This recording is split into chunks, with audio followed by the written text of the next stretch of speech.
Coming up on District Wire News, a religious case at the Supreme Court could affect the Affordable Care Act and lead to one of the most significant religious freedom rulings in a Supreme Court's history. And preparing for the future, an organization in D.C. is helping ex-convicts get ready for the workforce. District Wire News starts right now.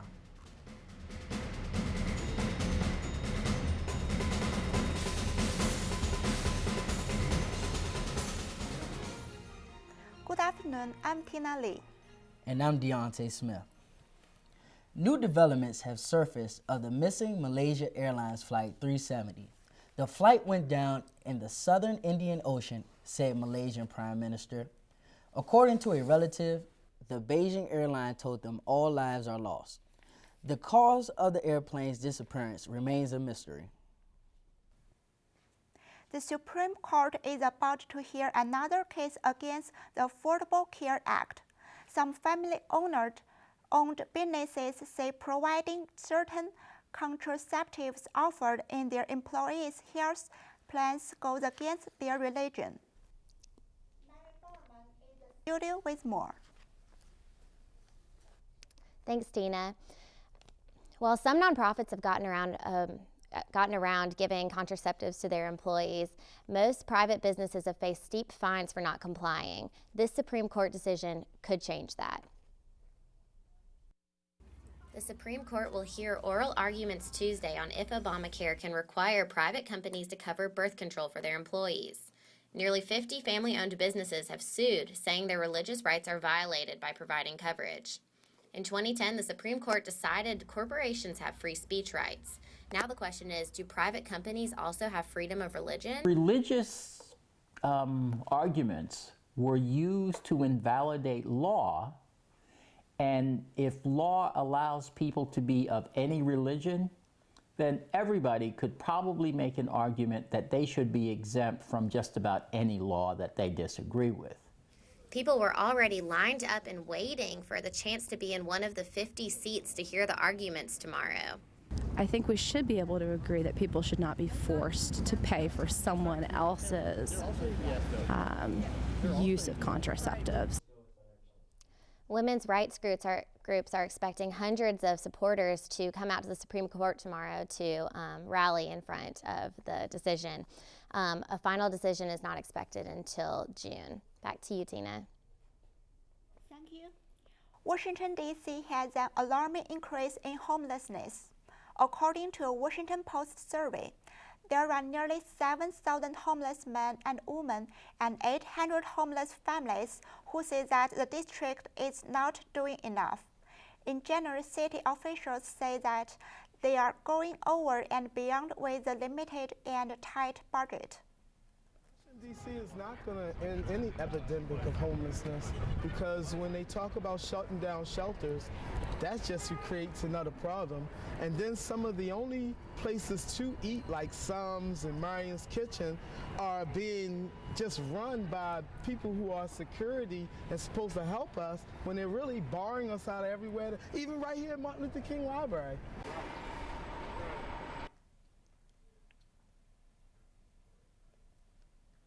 An Amber Alert is still active for 8-year-old Relisha Rudd.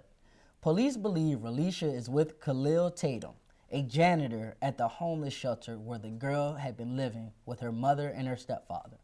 Prince George's County Police say while searching for the little girl, they found Tatum's wife beaten to death at a Red Roof Inn on Oxon Hill Road in Prince George's County. Anyone with information on Relisha Rudd's whereabouts, please contact the Metropolitan Police. Early voting is off to a slow start. Dorothy Height Library on Benning Road is one of 13 early visiting sites in the district. The small turnout isn't in conflict with the main reason the polls are open early. Well, the importance of early voting is that make sure that everybody come out and vote, make sure that everybody, like whoever is, like, say for instance somebody going out of town or if somebody has a very, very important business engagement to go to but they can't vote on election day, that's why we have early voting, so that makes sure that they have a chance to come in here and vote and make sure that they don't have to wait in the long lines, they don't have to wait out in the cold for like hours and hours and hours. On the ballot are numerous local officials, including mayor, D.C. Council chairman, 6 D.C. Council seats, congressional delegates, and a slew of other party officials. Primary election day is April 1st, and all polling locations will be open from 7 a.m. till 8 p.m.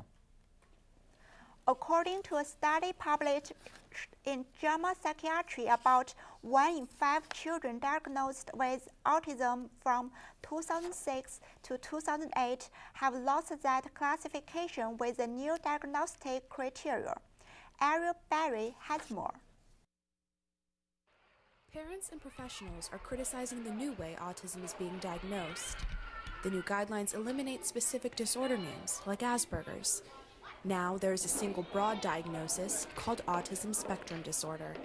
But some are questioning what this means for the diagnosing of children. The fear is that there may be a portion of children that get overlooked, especially some of the children who may not have as severe symptoms, and what that's going to do to their treatment.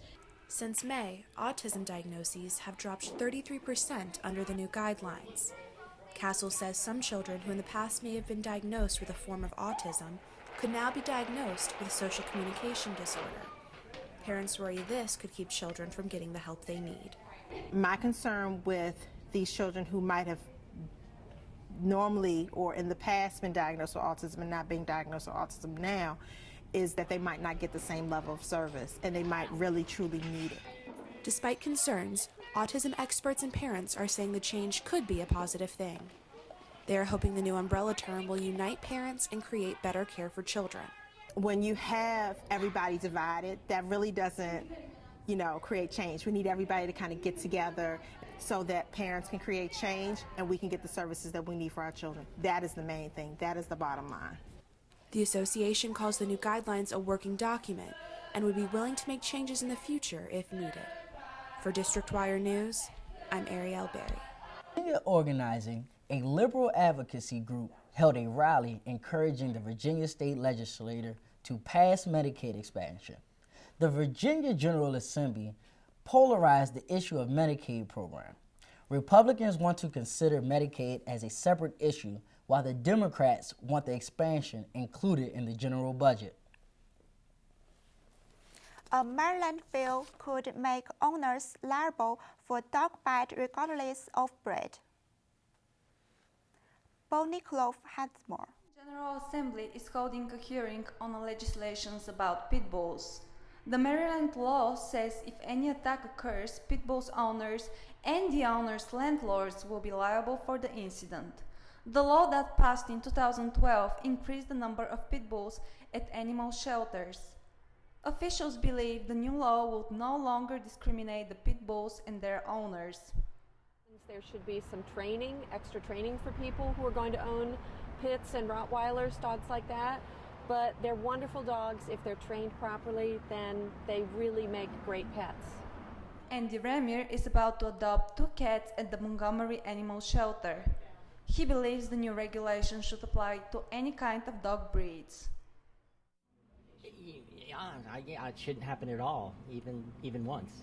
So they should be held responsible for their pet. I know mistakes can happen, but that's something that they have to be held liable for. The new regulation in Maryland will try to make the rule applicable for the other dog breeds. Reporting for District Wire News, I'm Bonnie Cove. Coming up, the Washington Monument has been shut down for repair since 2011. Will the monument open anytime soon? We've got answers after the break.